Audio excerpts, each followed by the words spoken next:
पिछले वीडियो में हमने देखा कि पहले दिन से लेकर छठे दिन तक क्या हुआ था युद्ध में। आज के वीडियो में हम जानेंगे कि 7वें दिन से लेकर 12वें दिन तक युद्ध में क्या हुआ था। धर्म के इस युद्ध को और करीब से जानने की कोशिश करेंगे। तो चलिए शुरू करते हैं महाभारत के भाग 2 से।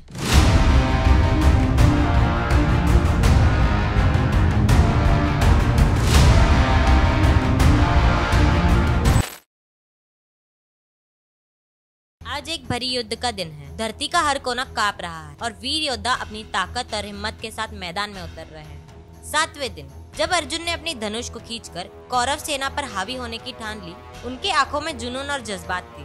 धृष्टद्युम्न का दिल भी धड़क रहा होता है जब वो दुर्योधन का सामना करता है, क्योंकि उनके साथ पुरानी दोस्ती और दुश्मनियों की यादें हैं। अर्जुन का पुत्र इरावन अपनी विरासत को संभालते हुए बिंद और अनुविंद को हरा देता है अपने पिताजी का नाम रोशन करने के लिए। लेकिन दिन के अंत में जब भीष्म ने पांडव सेना पर हावी होने की कोशिश की तो हर दिल में गम और समर्पण का एहसास था। ये युद्ध सिर्फ तकरार नहीं बल्कि अपने परिवार और धर्म के लिए जान की बाजी लगाने का प्रतीक है। क्या जीत होगी या हार, ये तो सिर्फ युद्ध का 7वां दिन है। सूरज की पहली किरणों के साथ युद्ध का मैदान धुंधला है।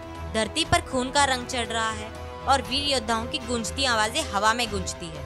कौरव और पांडवों की सेनाएं एक दूसरे का सामना कर रही हैं, जैसे कि आंधियां आकर एक नया संघर्ष का संकेत देती है। 8वें दिन भीष्म पितामह अपनी वीरता और शक्ति के साथ पांडव सेना पर हावी है। भीम जो गुस्से और प्रतिशोध से भरे हैं, धृतराष्ट्र के 7 पुत्रों का वध कर देते हैं। हर एक धक्कड़, हर एक कठोर कदम एक प्रतिकार है जो उनकी विरासत को छीन रहे हैं। राक्षस अम्बुल्श अर्जुन के पुत्र इरावण का वध करते हुए एक भयानक चेहरा बनाता है। घटोत्कच की मस्ती और माया से भरी मुस्कुराहट दुर्योधन को परेशान करती है। तो ये सिर्फ एक युद्ध का पल नहीं बल्कि एक नया संघर्ष की शुरुआत है। दिन का अंत आता है और भीम अपने भयंकर वीरता से धृतराष्ट्र के 9 और पुत्रों का वध कर देता है और इसी तरह युद्ध का 8वां दिन खत्म हो जाता है। युद्ध की धुंध में जब हर तरफ सिर्फ युद्ध के नारे और तलवारों की खड़खड़ाहट सुनाई देती है, दुर्योधन की आंखों में एक अजीब सी चमक थी। उसने सोचा आज का दिन सब कुछ बदल देगा। 9वें दिन दुर्योधन भीष्म से कर्ण को युद्ध में लाने की बात करता है।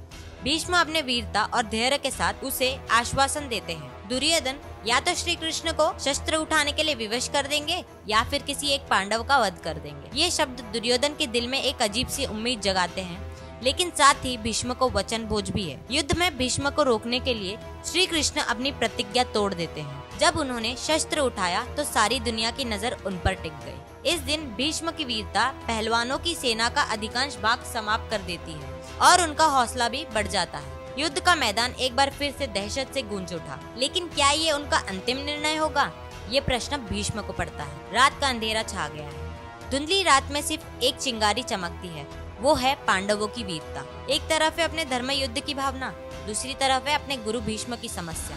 इस दिन पांडव श्री कृष्ण के कहने पर अपने आध्यात्मिक गुरु भीष्म से उनकी मृत्यु का उपाय पूछते हैं। उनकी आंखों में एक अलग ही संवेदना है, समस्या का गम और अपने कर्तव्य का भाव। भीष्म जो उनके लिए एक महान गुरु है, उन्हें एक कठिन समस्या का सामना करने को कह रहे हैं। भीष्म के बताए उपाय के अनुसार अर्जुन अपने दिल की धड़कन को शांत करते हुए धनुष को आगे करके भीष्म पर बाण ही बाण चला देते हैं। उस लम्हे में एक विशाल सनातन धर्म की युद्ध का गुनगुनाहट सुनाई देती है। अर्जुन के बाणों के प्रहार के बाद वो जमीन पर गिर जाते हैं। उनकी आंखों में सम्मान और गम का मिलन होता है, जैसे कि वो समझते हैं उनकी ये मृत्यु धर्म की रक्षा के लिए है। वे युद्ध के मैदान में न सिर्फ एक वीर बल्कि एक महान गुरु भी हैं। इस प्रकार वे अपनी आखिरी पल में भी धर्म की कथा लिखते हैं। 11वें दिन एक भयानक मैदान में कर्ण अपनी रथ पर आकर युद्ध में शामिल होता है। उसकी आंखों में एक जुनून है और उसकी तलवार चमक रही है, जैसे ये युद्ध उसकी किस्मत में फैसला करेगा। कर्ण के कहने पर द्रोणाचार्य को सेनापति बनाया जाता है और उस पल मैदान में एक नया जज्बा महसूस होता है। दुर्योधन और शकुनी अपनी छुपी हुई चतुराई से भरे हैं। द्रोण से कहते हैं युधिष्ठिर को बंदी बना लेंगे तो ये युद्ध ही खत्म हो जाएगा। उनकी आंखों में छुपी हुई चिंता और उम्मीद एक साथ है। लेकिन दुर्योधन की योजना अर्जुन कभी पूरी नहीं होने देता। जैसे ही कर्ण अपने शक्ति से पांडव सेना का भारी प्रहार करते हैं, उसकी वजह से मैदान में एक भयंकर शोर मच जाता है। उसका प्रत्येक तीर और प्रहार दुश्मन पर बिजली की तरह गिरता है और उसकी आंखें बदले की भावना से भरी हुई है। ये युद्ध सिर्फ शक्ति का नहीं बल्कि क्षत्रिय और धर्म के बीच की एक कठिन लड़ाई है। युधिष्ठिर अपने धर्म और सत्य के साथ खुद को एक कठोर खेल में खड़े पाते हैं, लेकिन शकुनी और दुर्योधन की चालाकी से उन्हें बंदी बनाने का षड्यंत्र रचा गया। दुर्योधन अपनी शैतानी मुस्कुराहट के साथ अर्जुन को दूर भेजने का शिकार करते हैं। दुर्योधन का शोर एक खौफनाक शोर में घुल जाता है, लेकिन अर्जुन अपने भाई की रक्षा के लिए तैयार और तेजी से दौड़ते हैं। दिल की धड़कन तेज, आंखें चमकती है। युधिष्ठिर का साथ देना है किसी भी हाल में। जैसे ही अर्जुन समय पर पहुंचते हैं, एक नया उमंग भरता है। युधिष्ठिर, मैं यहाँ हूँ। अर्जुन की आवाज अंधेरे को छेड़ती है। युधिष्ठिर धर्म के पथ पर खड़े खुद को बंदी बनने से बचाते हैं और एक नए उमंग के साथ दोस्ती और परिवार की शक्ति से जीत जाते हैं। ये कहानी है उनकी वीरता की, जो ना कभी थकती है ना कभी रुकती है। आज के लिए इतना ही। मिलते हैं अगले वीडियो के साथ, जहां हम आखिरी 6 दिन के युद्ध के बारे में जानेंगे। तब तक अगर आपको ये वीडियो पसंद आई हो तो वीडियो को लाइक करें, चैनल को सब्सक्राइब करें, बेल आइकन दबा दीजिए और इस वीडियो को अपने फैमिली और फ्रेंड्स के साथ शेयर कीजिए। Good bye.